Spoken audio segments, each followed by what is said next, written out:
Next, we'll move on to a Q&A session. Since I have quite a large number of questions in hand, I've carefully selected a few of them and will go through these questions in order. If your question isn't addressed this time, please don't feel disappointed, because these questions are for everyone to share and learn from. The first question is actually a rather pointed one and quite direct. In fact, several students brought this up, so I've combined them into one. A few students mentioned saying, during many of our past travels, we visited various ancient temples, including both those often very large and small. We've all had experiences in temples where we were scammed for money or pressured to burn expensive incense. This includes temples in Han Chinese regions. It seems that this ongoing trend toward materialism is even more pronounced there. We wonder if similar situations exist in Tibetan Buddhist temples. So we'd like to ask the Khenpo about this. How does the Buddhist system view education and management in response to these situations? Let's invite the Khenpo to speak. The issue of temples becoming increasingly commercialized is indeed quite serious nowadays, as it is a matter that has attracted significant attention and concern from many people in recent years, especially in Han Chinese regions, including the current 4 sacred mountains. Some of them have already gone public on the stock market. Some are in the process of going public, and some are preparing to do so. Moreover, many active netizens and many devout believers are constantly discussing this sensitive issue. Even non-Buddhist and non-religious people are also talking about it, each naturally holding on to their own different opinions. In fact, even some highly sincere Buddhists feel quite helpless about the current situation. But I am personally thinking that in the near future, the true direction of traditional Buddhism may inevitably face such severe crises. However, as for Tibetan Buddhism, at least for now, previously, a Dharma teacher from Minnan Buddhist College once asked me more than a dozen questions. Then in my Q&A book called Questions and Answers on Tibetan Esotericism, I have already addressed this issue there as well. Currently, among the larger Tibetan Buddhist monasteries, some of the major monasteries in areas like Lhasa and Qinghai are also facing this kind of problem. But most monasteries do not have this issue yet at this time.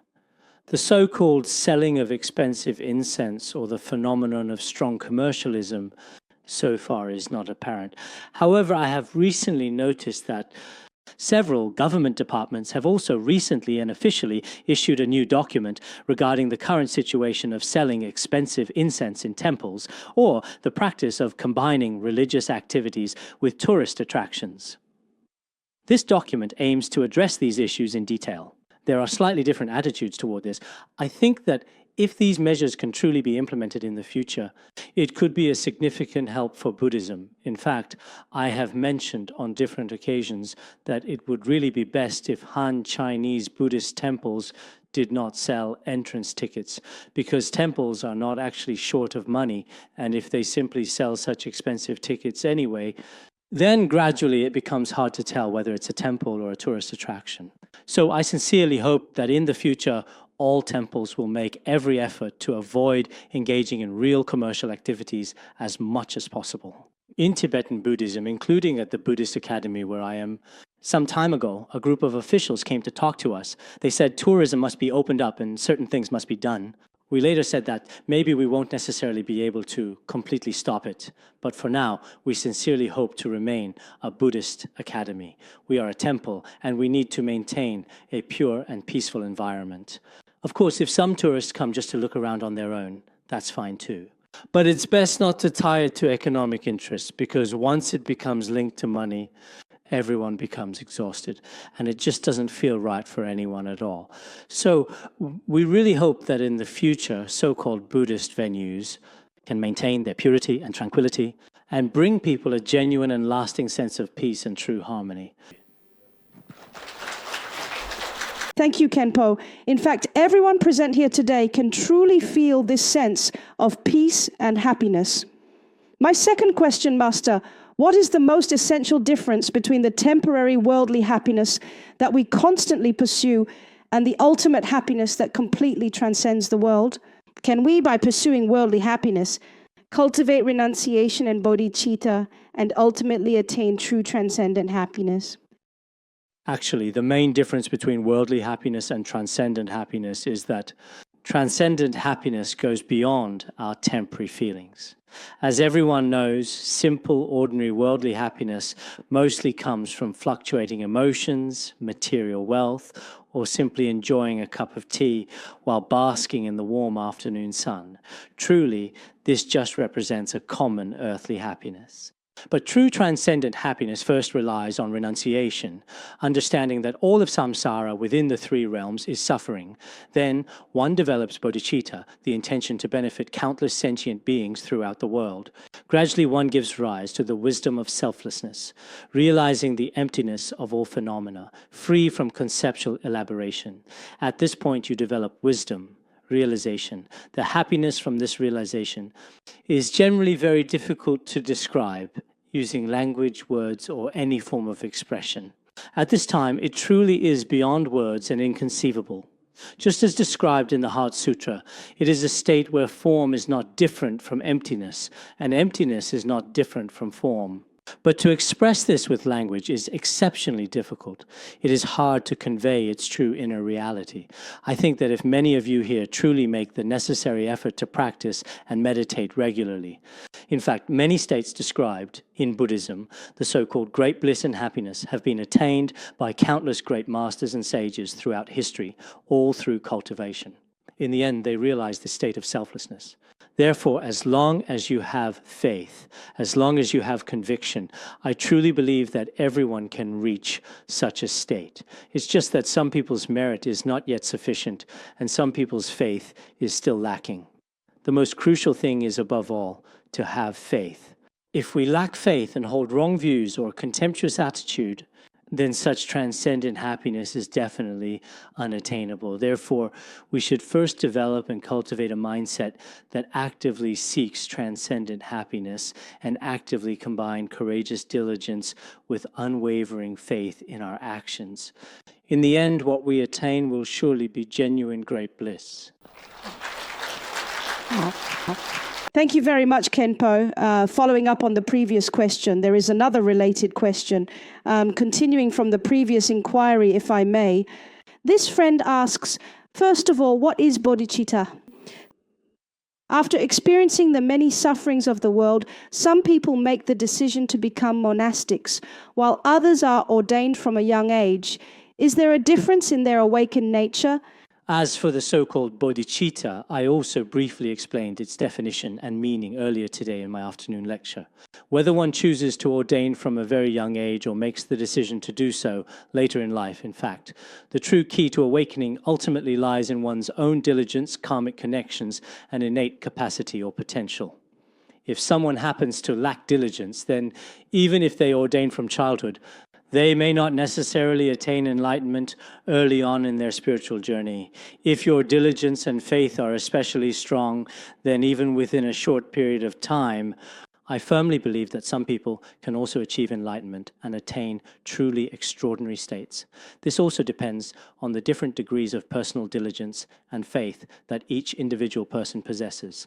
Because as we know, although many people study Buddhism actively together, some people progress very quickly, while others not only fail to make progress, but even start to regress after a certain point. This phenomenon also exists. So I think that in anything we do, there is a process of both progress and setbacks. Thank you very much, Master. Next, the following question from another student. Well, hello, Master. We are all very fortunate to be able to listen to your teaching today. I would like to ask two questions. First, you mentioned that the causes from our previous lives result in the effects and experiences we encounter in this life. So, does doing good deeds or positive actions actually change our fate in this life? Or do we have to wait until the next life to see the results and consequences? And also, can doing good deeds in this life truly eliminate all the negative karma that has accumulated from our past lives? That's my first question. The second question is, some people who are wealthy and have high status do bad things but still live well, while some good people don't receive good rewards. Why is that? Is it related to their past lives? There are also people who have their fortunes told and are told that their marriage will not be good. Can a good marriage and career be changed in this life? Do you have any suggestions? This is quite interesting. It seems like this isn't just two questions. There are, in fact, quite a few. Yes, asking everything all at once. I may have talked about this a bit this morning. That is to say, the good and bad karma we create in this life, meaning the positive and negative consequences that arise from our actions, are always present and shaping our experiences. They do have a certain connection to our next life. Are the good deeds and positive actions we do in this life related to our previous lives? Can the karma created in past lives be resolved or eliminated in this life? It depends on your individual level. For example, in the teachings of Buddhism, it is specifically mentioned that making offerings to the entire monastic community or performing powerful acts such as releasing animals and so on, as well as doing truly great and virtuous deeds in front of the Buddha and certain saints with such pure and immense merit, the negative karma from previous lives can be completely dispelled in this very life. Moreover, there are also cases where the results manifest in this very life with immediate retribution. Similarly, if one commits particularly serious negative deeds in this life, some of these negative karmas will bring immediate retribution in this life. This is called immediate retribution in this life. Others we experience in our next life, called the result that follows in the next life. Some karmas manifest in the life after next.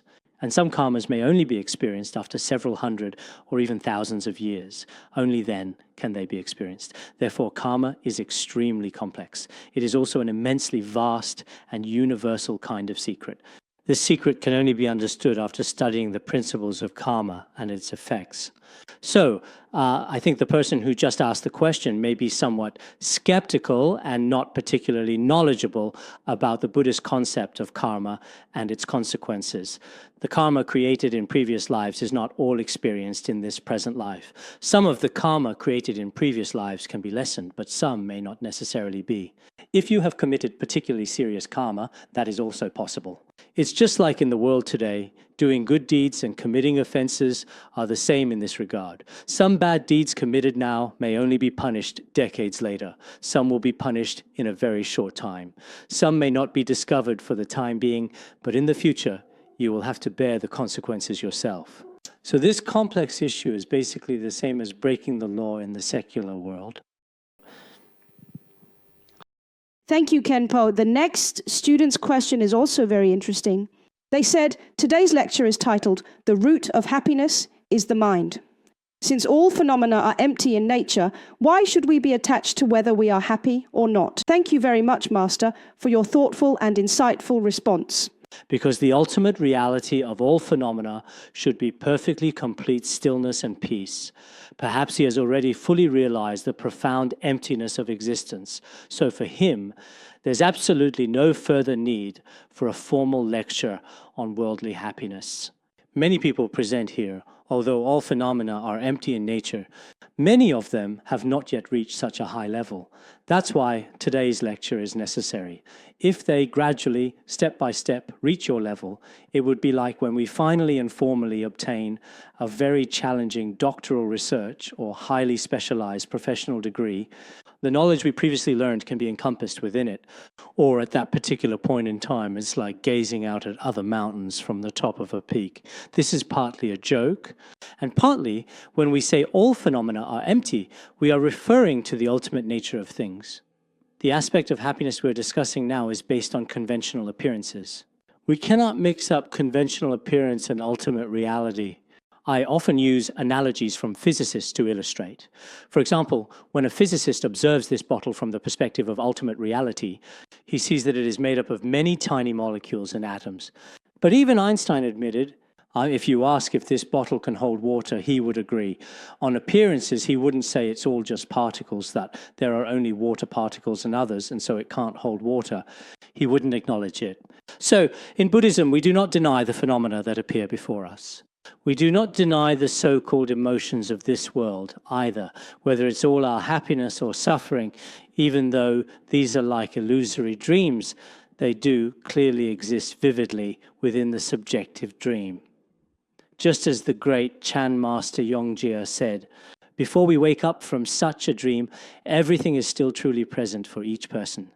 Once we reach the state where all phenomena are seen as empty, there is no need for lectures on happiness, nor is there a need to eliminate suffering. In fact, even going down to have dinner later would no longer be necessary.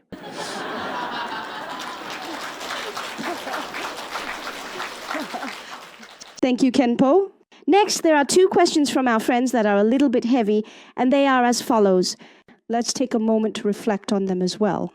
One friend here said, perhaps speaking about another friend of theirs, is suffering from depression, has lost their job, and cannot find happiness. Another friend also asked a question. Before believing in Buddhism, he never thought about suicide, but after becoming a Buddhist, he constantly has suicidal thoughts. Is this caused by karmic obstacles from past lives, just as you mentioned this morning, Khenpo? Nowadays, depression and cases of suicide are quite serious. Today, two friends also raised this question. Actually, I've been thinking for many vulnerable people, whether it's depression or autism, there are also a wide variety of different complex syndromes and phobias. Nowadays, there are just so many newly emerging different types of illnesses and conditions. Even professional people in the medical field often have significant trouble accurately naming or correctly identifying some of these conditions. But in fact, these situations, whether it's so-called relative happiness or anything else that is unrelated to the topic at hand, it's just that when you happen to notice it, you simply hadn't realized before that you had some symptoms of depression. It was only later, when certain circumstances and conditions coincided by chance, it was only then that you realized it. Therefore, in a complex society like this, we can face any kind of suffering.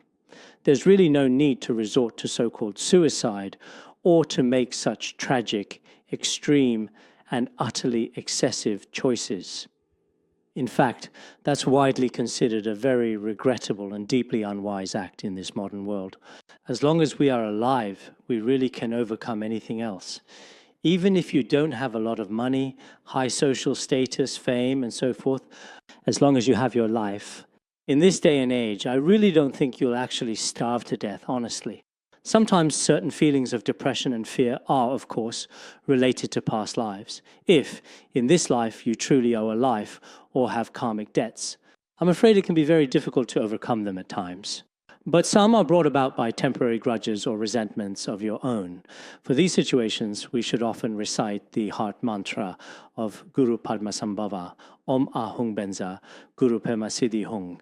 Actually, in the current degenerate age, if you look at some of the ancient, sacred, and profound biographies of the great Guru Padmasambhava, they should be very helpful for current issues like depression and other mental afflictions.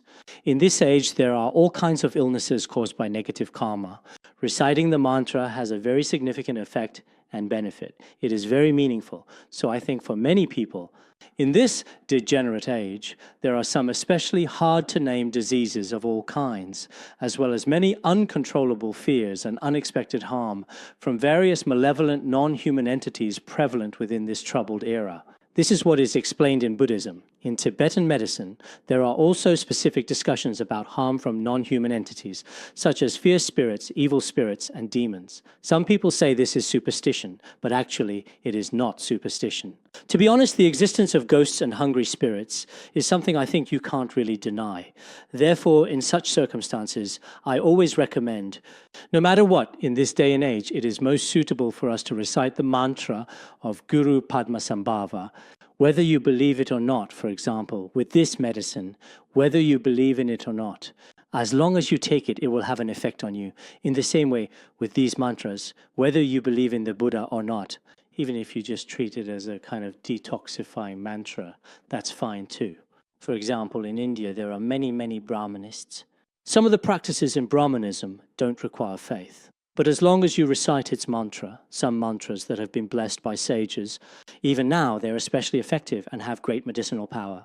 In the same way, my suggestion is that for things like suicidal thoughts or fear or all sorts of unsettling things in daily life, including myself, sometimes, for example, when I have a particularly disturbing nightmare, when I wake up in the morning, I realize, I had a nightmare.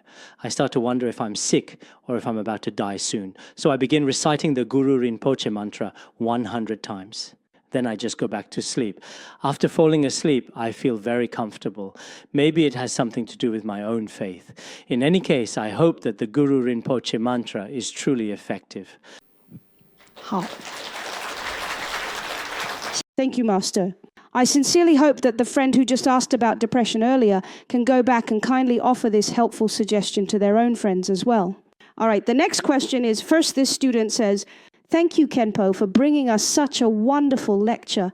They also hope that the Master can bring such eminent monks and great teachers out of the traditional monastery to share their profound wisdom globally so that more people can be cleansed and purified and that the quality of our people can be improved.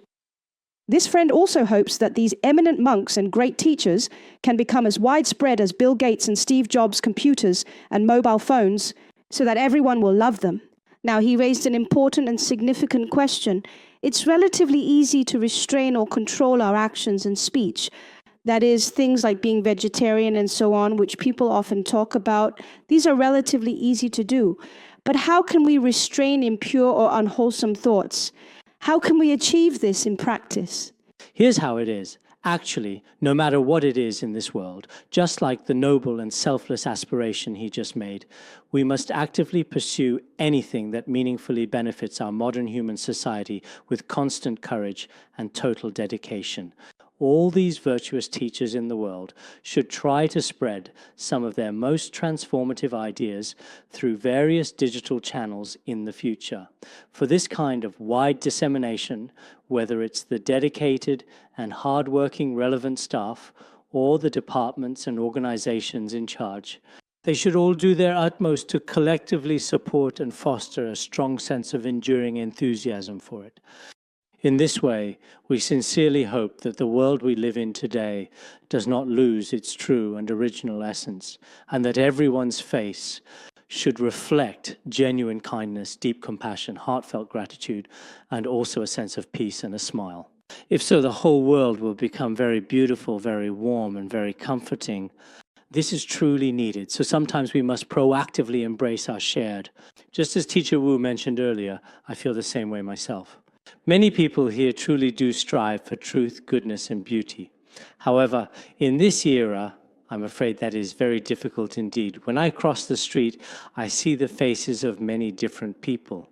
They all seem to be preoccupied with something, appearing especially restless. It feels like everyone is desperately chasing after something. When you look by the roadside, maybe you don't believe it, but take a look for yourselves later. When crossing the street, what do those people's faces look like? In their hearts, there is a special kind of longing and pursuit. But at this moment, do they truly have an altruistic mindset and a desire to help others? This is very crucial. In Buddhism, no matter where I go, it has always been like this for many years. I think it's not just me, but all of these people, whether they are lay practitioners or monastics who have developed their abilities even a little, or are masters of traditional Chinese culture, everyone really wants to do even just a small, little meaningful something positive for this modern society. We should promote the eternal spirit of truth, goodness, and beauty. This is always very important. So just like the spirit of people such as Bill Gates and Steve Jobs, or the way their ideas have spread, if the current Buddhist spirit or the lofty Mahayana ideal of altruism can be effectively integrated into every corner of modern life, altruism could be accepted by so many people, I would truly rejoice. But for today's society, because in today's world, whether in Eastern or Western countries, whoever you ask, everyone stands from their own interests. This is true between nations. Each one puts its own interests first. They check for any benefit to themselves, and if so, they cooperate with you. This happens. At such times, an altruistic mindset is needed. As for the question just raised by this person, it's that the negative actions of both body and speech are relatively easy to restrain or control, but the mind is much harder to control. Precisely because of this, the Buddha spoke of body, speech, and mind, There's a sequence to it as well. First, the body is comparatively straightforward to control, so negative actions of the body are listed first. Then, actions of speech are a bit easier to control. With our speech, we might tell lies, speak frivolously, use harsh words, or sow discord. These are relatively easier to restrain, and then comes the mind.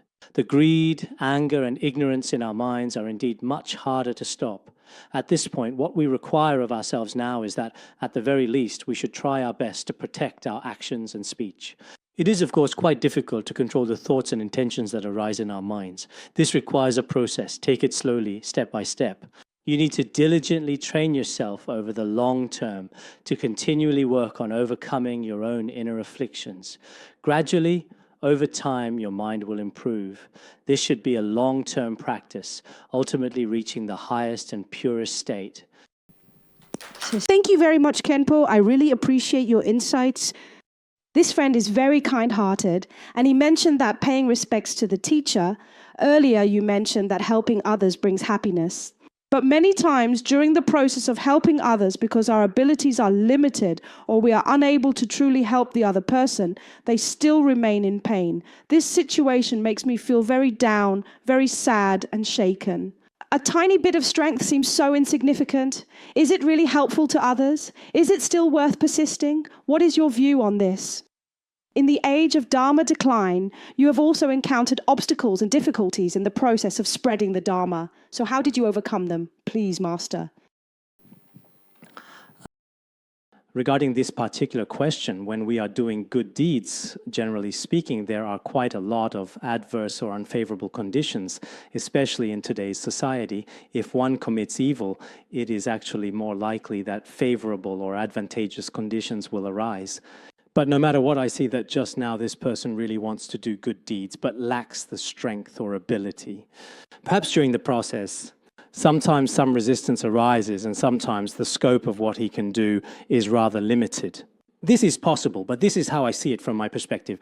As long as we actually have this intention, no matter how much we can simply do, we just do as much as we can. I often use a story. Once, perhaps, there was a child by the seaside, and there were many small fish all over the beach about to die on the sand. Then the child started putting the fish back into the water one by one.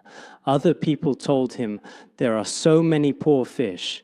If you put them back one by one, you'll never finish. Just give up." He said, "This fish cares, that fish cares."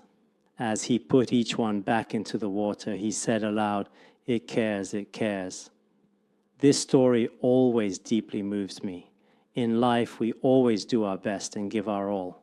Maybe we encounter all kinds of obstacles and sometimes our efforts don't succeed.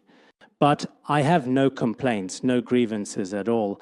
Maybe the scope of what I can do is very small. Even if it's just a few people, if it benefits them, it matters to them. So last year I spoke extensively with a very close and noble friend of mine, who is also a deeply compassionate and well-respected Dharma teacher. During his continuous efforts to spread the Dharma and benefit sentient beings, he encountered some difficult obstacles. Others didn't understand him, and he himself found it especially difficult. Later, one evening, he came to see me, and as the two of us were talking, he said he was planning to step down and no longer serve as the abbot of the temple. I told him, "Go ahead and do it, after you do. If you take on this role with a selfish mindset, you might end up having complaints in the future." He truly has a good heart. Later I said, if you don't have any selfish motives, and your intention is always to help, to spread the Dharma and benefit others, then with that mindset, you should do it. Even if you don't succeed, at least you won't suffer much yourself.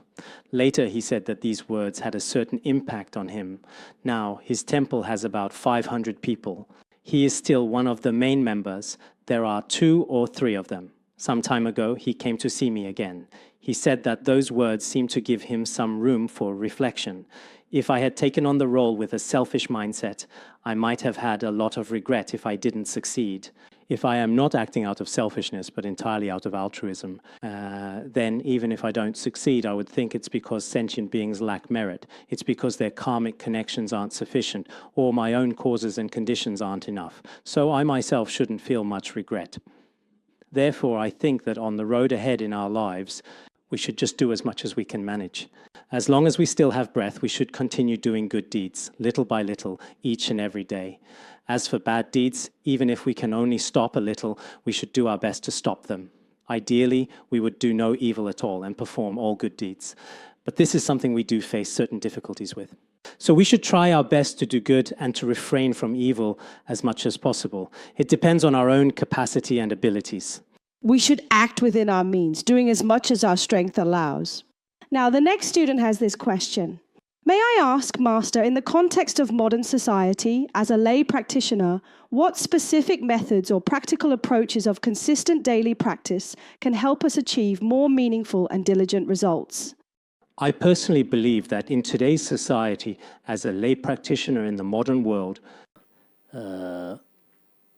especially for Buddhists, it is important to get up early and go to bed late. During the day, try not to be too distracted by spending too much time with non-Buddhists, because in big cities nowadays, there are a lot of distractions. Therefore, as someone who has genuinely and sincerely generated bodhicitta and has taken refuge in the Buddha, at the very least, one should always have a thoughtful and well-considered plan for daily life. Use your time to diligently engage in practice. After finishing your practice, then you can adjust your daily life. This question was raised by a friend from the Tibetan Buddhist tradition. Almost to precious Khenpo Rinpoche, I am a disciple of Tibetan Buddhism.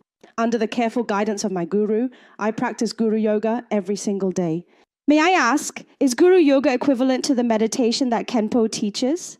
There are several types of Guru Yoga, and some forms of meditation are also included within Guru Yoga.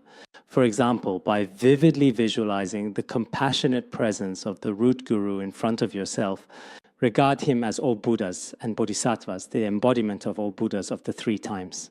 Finally, you pray, and after praying, the Guru merges into your own body. At this particular moment in time, what we call the union of wisdom and mind essentially means that the Guru's wisdom and your own mind merge together into one. This kind of state can involve a meditative process, but in fact there are 2 types of meditation. One is analytical meditation, and the other is resting meditation. Resting meditation is similar to seated meditation in Chan Buddhism in Han regions and also exists in Tibetan regions. So both can be included in Guru Yoga. Here a friend has asked a question. If you spend 2 hours every day reciting sutras and prostrating, but do not listen to Dharma teachings or read Buddhist texts, and compare that to spending 2 hours each day reading Buddhist texts and carefully studying the Dharma, but without doing prostrations or reciting any sutras, which of these practices is actually more meaningful and brings about greater merit? He asked the Guru for advice. Let me ask, if you eat 2 bowls of rice every day without any vegetables, or eat 2 bowls of vegetables every day without any rice, which is more meaningful?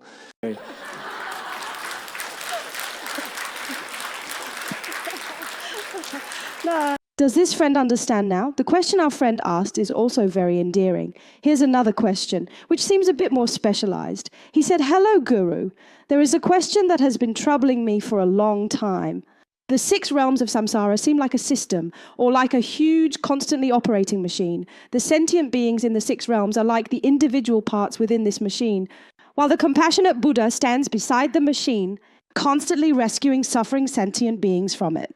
I want to ask who exactly created this machine, and what is the force that keeps it running, perhaps continuously?"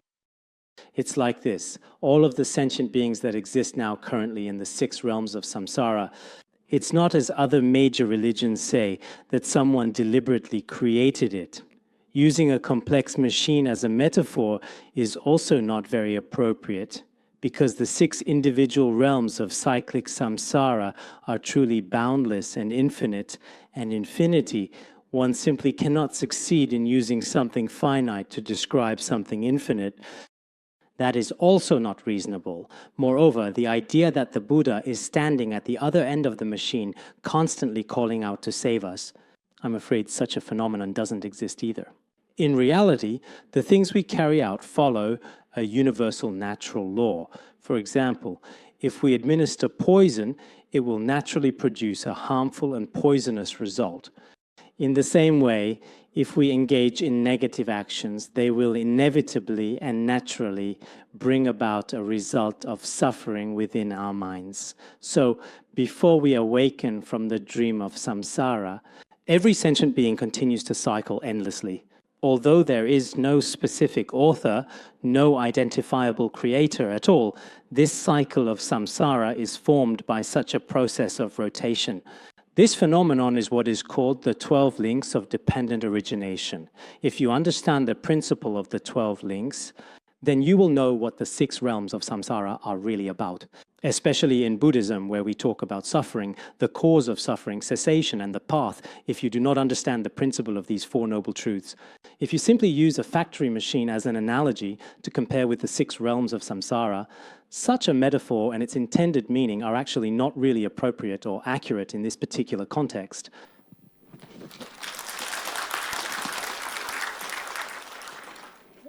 Thank you very much, Khenpo. This friend is asking, the past mind cannot be grasped, nor the present or future mind. So can we really attain a mind that knows happiness?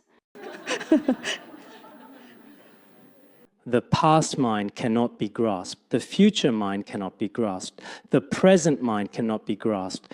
This is a line from the Diamond Sutra. This mind cannot be grasped.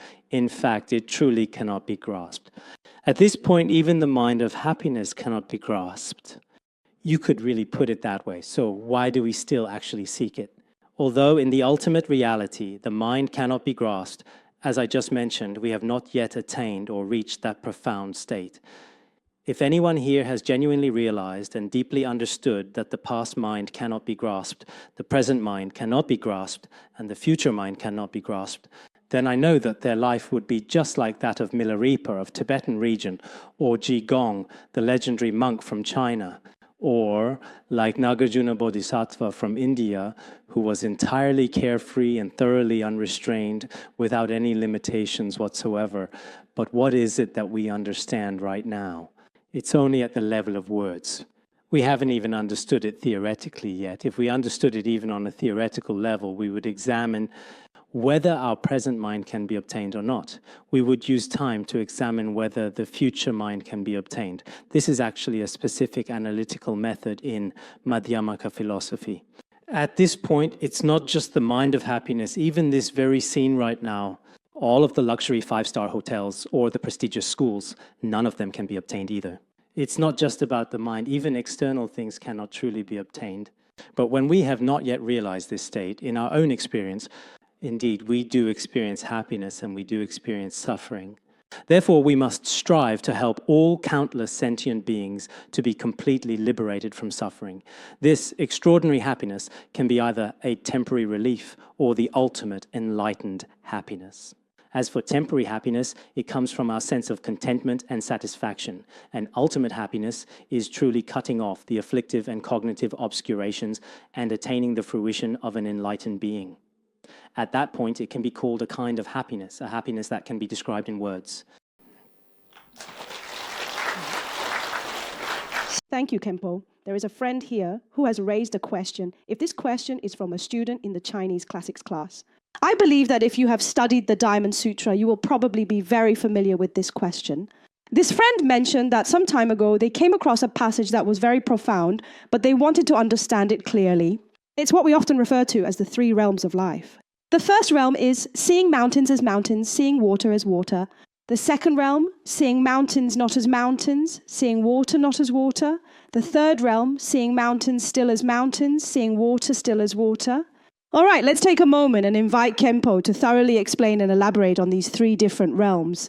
I think that before you studied Buddhism, seeing mountains was just seeing mountains and seeing water was just seeing water. Then, when you start to observe through the middle way perspective, the past mind cannot be grasped. The present mind cannot be grasped. Even the mind of happiness cannot be grasped. There is no water, no mountains, not even the hotel exists. Eventually, when you reach a certain level of realization, in appearances, we still need to go along with things as they are. Even the great Buddha at that time had already attained the absolute highest realization, but he still ate with ordinary people and went on alms rounds with them. Even now, there are many great accomplished masters whose profound inner realization is far beyond the grasp of ordinary minds. It should far surpass that of ordinary, everyday worldly people. Yet, nevertheless, they still go along with those who see mountains as mountains and water as water, adapting to sentient beings as needed. So, when one reaches the highest state, in the end, one still goes along with sentient beings. But their inner mindset is actually completely different. There are probably 3 effective ways for us to properly understand the Buddhist scriptures. I often use different levels as a metaphor. This is truly and fundamentally very critically important. Perhaps some of you here have never studied Buddhism before or have never learned about traditional Chinese philosophy, such principles as these. When it comes to the concept of happiness, you believe it truly exists. But later, after studying, you realize, oh, so-called happiness is also just a state of mind. Within emptiness, neither the external world nor the inner mind exists. In this way, so-called happiness also seems not to exist. When you truly understand this principle, but in society, you still have to adapt and go along with it. At that point, you may also have to admit that there are still mountains and rivers. So in the past, many great masters of Chan Buddhism used different words in different contexts, but the blessings they received were all different. At first, for us, the mountains truly exist, but in the middle stage, the mountains no longer exist. By the end, they become illusory mountains, but in reality, you acknowledge things differently in front of others. Another friend has asked an interesting question. In Buddhism, there is what is known as Mahayana and also Hinayana Buddhism. So what exactly is Mahayana and what does Hinayana mean? How should we choose between believing in Mahayana or Hinayana? Let's invite Khenpo to answer. Generally, in Buddhism, there is Mahayana and Hinayana Buddhism. There was a wise man in India named Atisha. He once said this: the difference between Mahayana and Hinayana Buddhism is distinguished by whether or not one possesses bodhicitta. Teachings that possess bodhicitta are called Mahayana Buddhism. Teachings that lack bodhicitta are called Hinayana Buddhism. Hinayana Buddhism is also known as Southern Buddhism. Currently, it is more commonly practiced, especially in countries like Sri Lanka, Myanmar, and some others. What is called Mahayana Buddhism is more popular in Asian countries such as China, Japan, the United States, and so on. So take a careful look and see which particular Buddhist teaching best suits you. If you want to attain liberation from suffering just for yourself, that is Hinayana Buddhism. If you not only want to free yourself from the sea of suffering and also wish to help all sentient beings throughout the world, if you can give rise to such a pure intention, that is the very spirit of Mahayana Buddhism. Therefore, which form of Buddhism you choose at the end of the day is ultimately determined by you and your own personal preferences. If the strength of your mind is great and your own liberation is not a concern, as long as you can help sentient beings, your own liberation will come naturally. You are determined to save sentient beings first. If your drive to help sentient beings is strong, you should choose Mahayana Buddhism.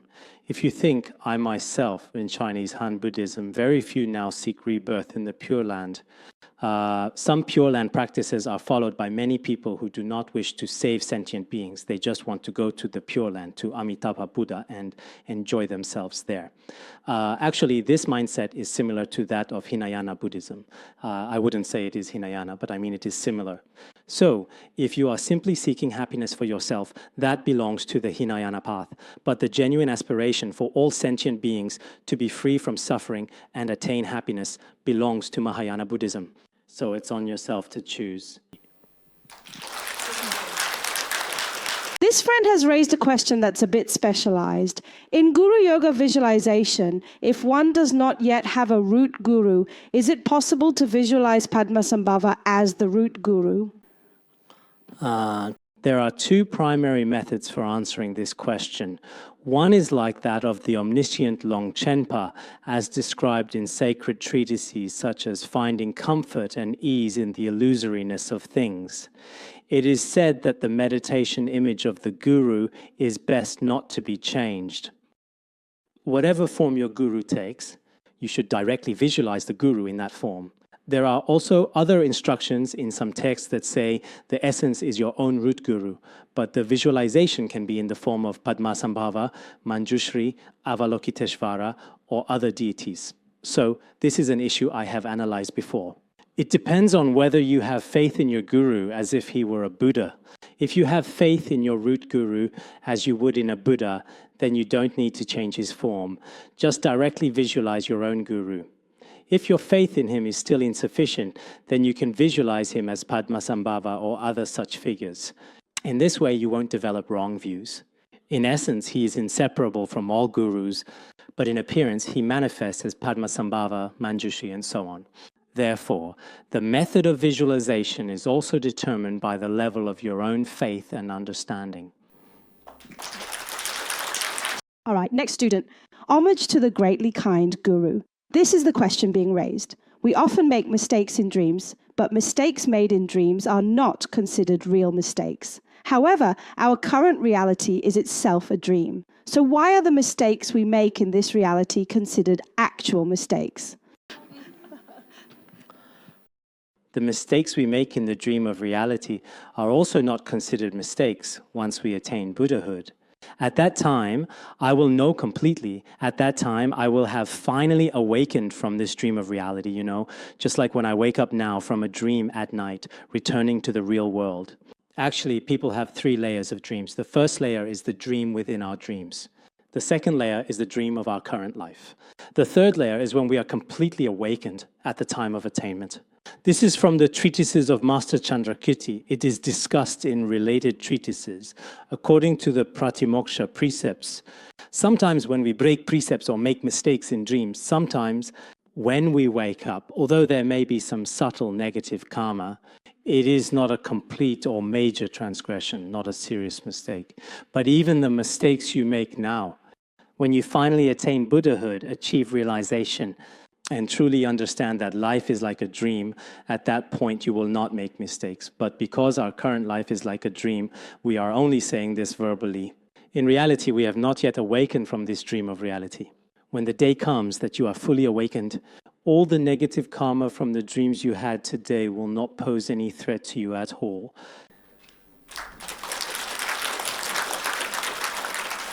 Dream is reality and reality is a dream. Thank you very much, Master. This friend is asking, respected Khenpo Sodargye, this is the question he asked. Which brings greater happiness, being loved by others or actively loving someone else?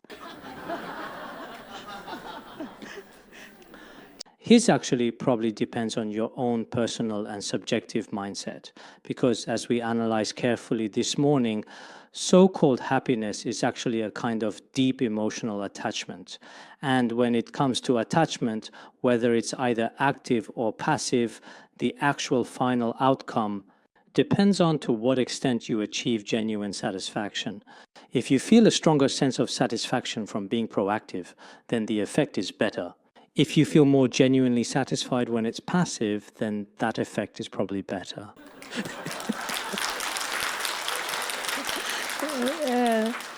May I perhaps ask a question, Khenpo Rinpoche? Is it the case that you are both loved by everyone and also actively love everyone as well? Can we understand it this way? What did you say? I said, may I ask a question? Let me follow up on this friend's question.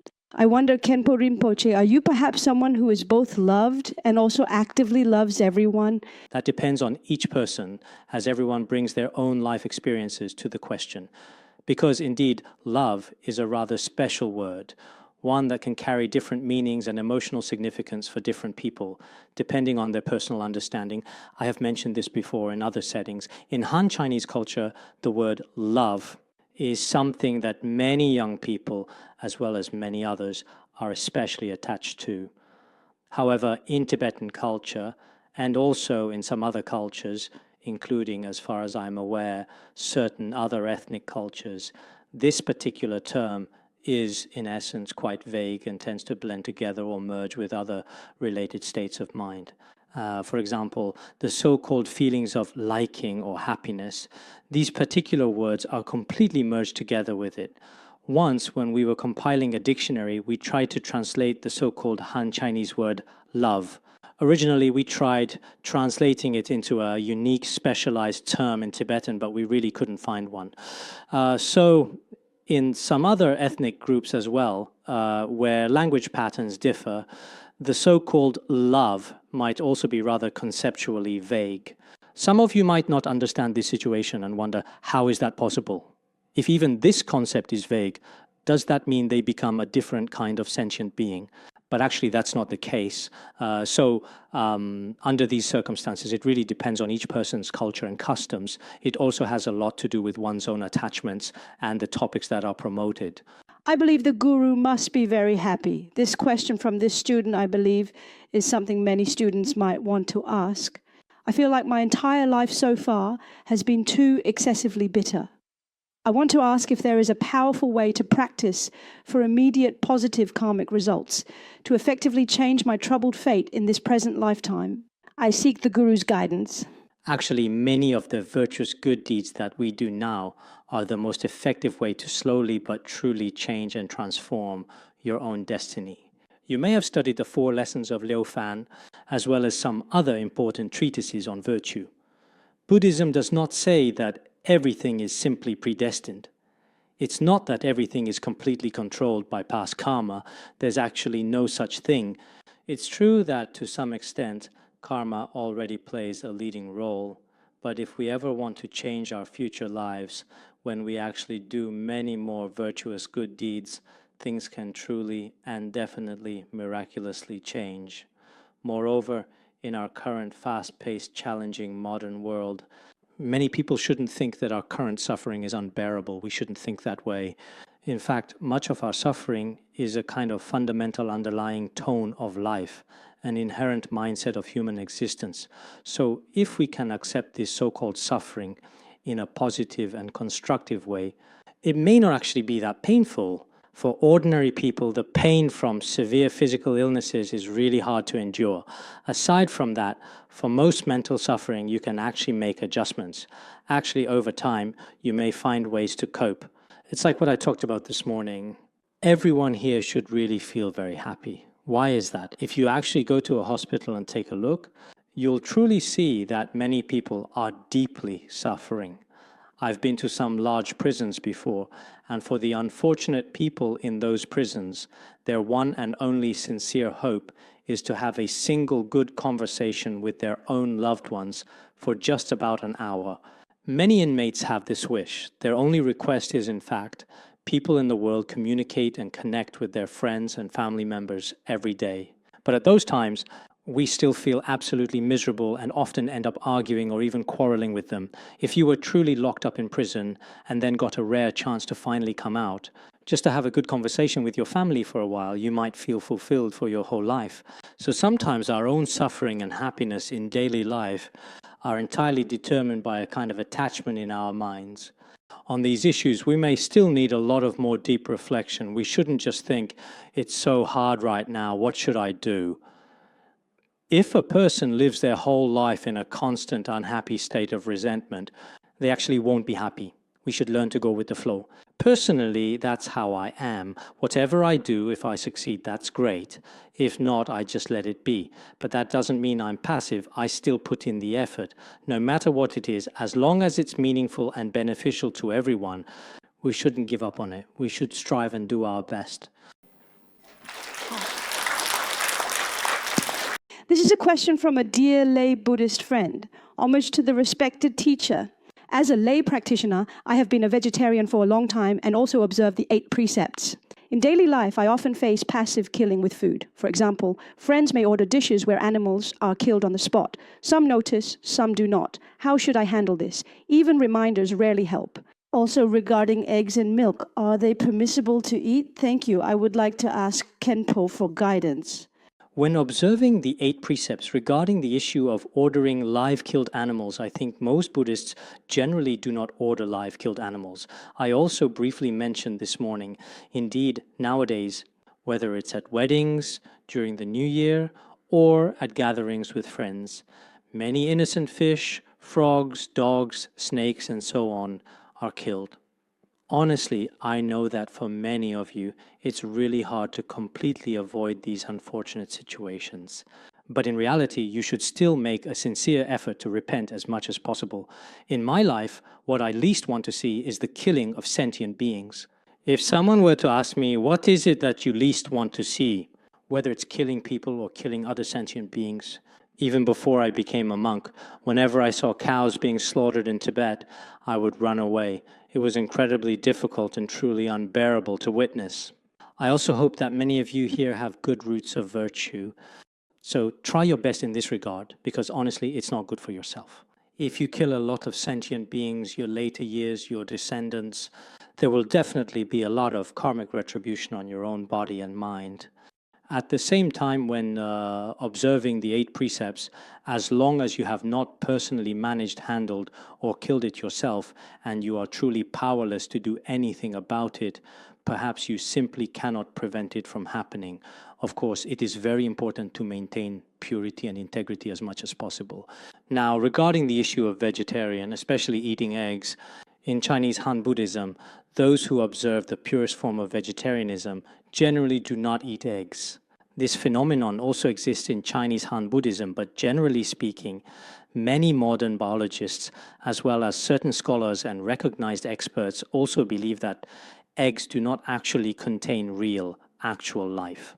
Therefore, there are also many people, including in Chinese Han Buddhism, where it is known that practitioners have eaten eggs since ancient times as part of their diet. Given this historical context on this issue, I personally think that eating eggs should not be considered as serious a fault as eating meat. Of course, by doing so, it also brings some suffering and discomfort to the chickens. However, in the past, some in Tibetan Buddhism have also said that there is virtually no food in the entire world that is entirely and completely free of any possible wrongdoing, because all of samsara is suffering. So whether you eat rice or vegetables, there will always be some minor faults involved. But for these, a little repentance is enough, so it does not constitute a major fault. 好像 Thank you, Khenpo. Just to clarify, there was also a question about milk, right? I just drank the milk earlier.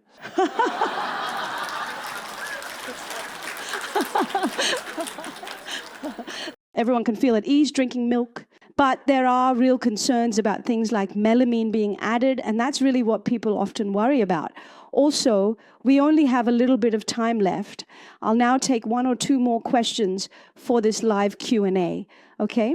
Because there's just one last particular question that I will definitely save for the master to personally answer at the very end. Let's first give an opportunity for someone here to ask a question, all right? Is there anyone here who wants to ask a question? All right, it's okay if you speak up. Please stand and speak louder. I might not get the microphone to you in time. Homage to the master. It's like this because sometimes everyone often talks a lot about cause and effect, about creating karma. If someone develops a malignant disease, it's considered fixed karma. Recently, my mother was diagnosed with cancer. I wonder if there's any way to help her. Can she do anything, like confession or something else that might help? Thank you, Master. Indeed, sometimes when a person actually reaches the very end, for example, when someone gets cancer or an incurable disease, at that time the person might realize it themselves and sincerely start to truly reflect much more deeply on their own entire life. For instance, if I were diagnosed with cancer today, at that moment I might wonder if I have created a lot of negative karma in this very life and start to reflect on it.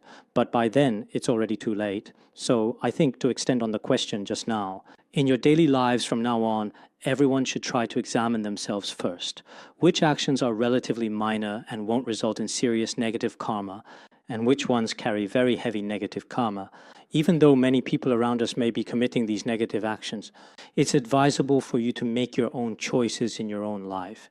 This is just the personal heartfelt advice of an ordinary person, a monk from the vast Qinghai Tibet plateau.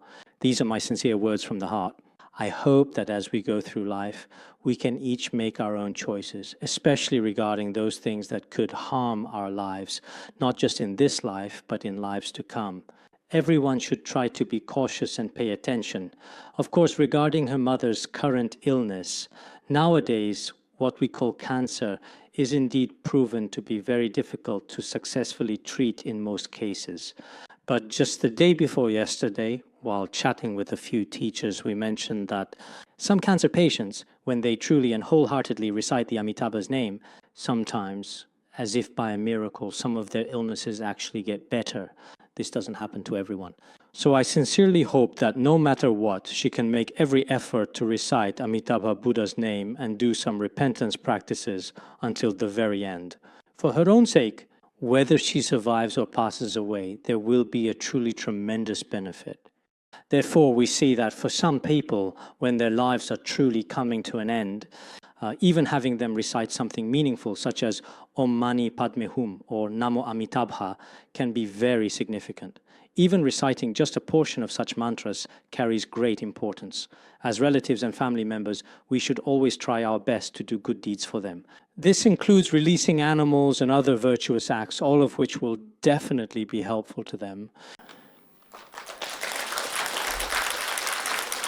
Now for the last question, please, that friend over there. I'd like to ask a question. After listening to your truly inspiring talk all day today, since you yourself are a dedicated Buddhist monk, I now feel that your focus is mainly on a transcendent attitude toward life, and it could be said that you have already achieved a kind of liberation. But in the reality of Chinese society, because Confucianism is more prevalent, and it is a more worldly approach, you could say, as you mentioned this morning, Buddhism tends to pursue spiritual nourishment or wealth. But from the rather Confucian perspective, the focus is still seen to be mostly more on human relations and earthly matters, on material things or practical, tangible realities. How do you view this particular perspective of Confucianism? Thank you.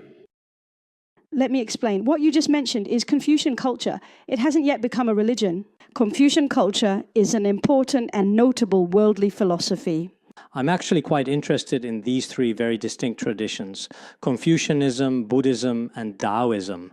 In fact, our own Buddhism, to some quite large and very significant extent, certainly does often talk much more about the actual way of transcending the world. But what I've discussed today, whether in the morning or afternoon, truly combines both the transcendent and the worldly perspectives. If we were to follow only the Buddhist teachings on transcendence, for example, concepts like emptiness or the most profound practices of Bodhicitta, such as exchanging self and others, I am afraid that not everyone present here would necessarily be able to fully accept them. So I'm speaking from a relatively simple level of Buddhism, because I know that the altruistic mind we currently have now, which always guides us toward attaining the highest possible state, whether in Confucianism or Buddhism, is extremely important. And I also personally don't believe that so-called Confucian culture is overly focused on material things. Because in ancient times, in fact, Confucian culture especially, what people need now is on the level of the mind and spirit. But this spiritual level is relatively simple. We can see it in any traditional Chinese studies. It mainly concerns how to conduct oneself in daily life, including filial piety and proper etiquette, as well as some simple communication and interaction between people. There is quite a lot in this area. But when it comes to how Confucian culture teaches us to cherish all forms of life, how to care for people and address some of the long-term issues of human survival, there hasn't been a deeper analysis. So for this reason, I think that nowadays, just like what was pointedly mentioned today in our session about the renowned Master Nan Huai-Chin and his profound legacy, and what is discussed in some of his books, we should say that from the perspective of Chinese tradition or history, it is only by combining Confucianism, Buddhism, and Taoism that we can achieve true spiritual elevation. If you are missing one single part, then in some respects it may not be very complete. Therefore, many sincere friends gathered here are also very deeply eager to value ancient culture. Sometimes people today really are lacking the profound wisdom found in tradition, whereas the wise ancients have pointed out our current path quite clearly for us. That's why I really enjoy reading a lot of books, especially in my free time. But I prefer the works of the eminent monks and virtuous ones from ancient times. I feel some books by the ancients carry more significance, so I hope everyone can truly gain the essence of wisdom from them. Thank you very much, Khenpo. Due to time constraints, we will not take any more questions. Just as Khenpo mentioned earlier, in fact, culture is not singular. That is to say, in our process of learning, whether it's Confucianism, Taoism, or Buddhism, when we are able to integrate all aspects of both Eastern and Western cultures, perhaps our wisdom will be greater and we will view issues more objectively. Especially after listening to Khenpo's lecture for a whole day today, we have a deep realization that every minute and every second of life is meaningful. Every single thought we have, whether good or bad, is also really meaningful. It will have a notable impact on both your present life and your future lives. So life is not meaningless, nor is it empty. Some friends may enjoy fortune telling. I remember that in our traditional culture class, some classmates like to have their fortunes told. They felt that their fate in this life was already set. But today, after listening to Khenpo's lecture for a whole day, we also feel that every fate can be changed through our own efforts. By continuously doing good deeds, showing love, and benefiting others, we ourselves are also walking a path of happiness. Today it was mentioned that the root of happiness is the mind. This may indeed be the true foundation of our happiness. Let us once again give a warm round of applause to thank Khenpo. May I suggest that we all stand up together? Khenpo has been standing and lecturing for us all day. Let's all stand and give a round of applause to thank Khenpo.